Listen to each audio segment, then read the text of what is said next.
the Hour, presented by Liberty Mutual Insurance. I'm Matt Piper in New York. The state capital of Mississippi, with a majority black population, is trying to cope with no water to use. Lots of it was on the ground from flooding, but schools and businesses remain closed as nothing there is safe to drink. I'm Jim Crisul in Jackson, Mississippi. Thomas Steele summed up the feelings of many frustrated people as he waited in line for a case of bottled water. It's a shame, man. We have to do it like this. Just sad for the state of Jackson, Mississippi.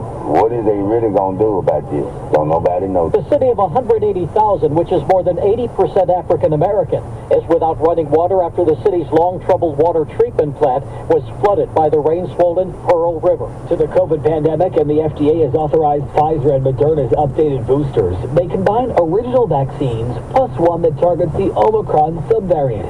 The CDC's Vaccine Advisory Group is set to vote on whether to support it tomorrow. New details in the legal battle over classified documents seized from former President Trump's Florida home.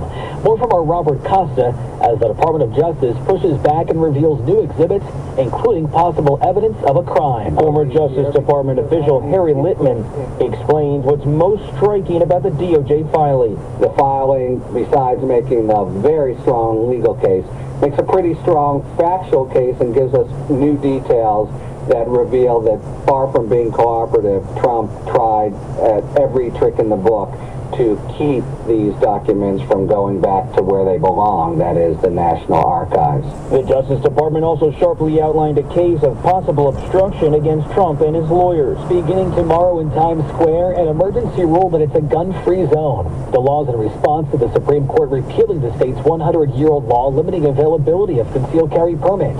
New York City Mayor Eric Adams. Licensed gun carriers and others may not enter with a gun unless otherwise specifically authorized by law. A shortage of this football equipment could pose problems for athletes.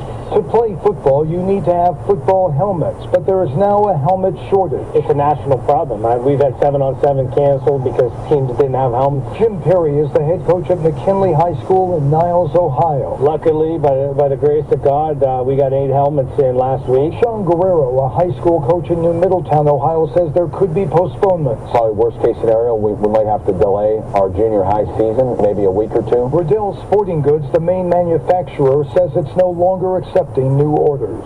Steve Futterman, CBS News. The Dow lost 280, NASDAQ down 67 today. This is CBS News. Well, that's today's news. Today's news. I didn't hear any good news, did you? I didn't think so. I guess it's all about perspective. The glass is half full. Well, as always, I want to thank you again for coming along with me on these Dash Cam News adventures. You know the drill. Peace, love, and all that hippie jazz. Bye-bye, everybody.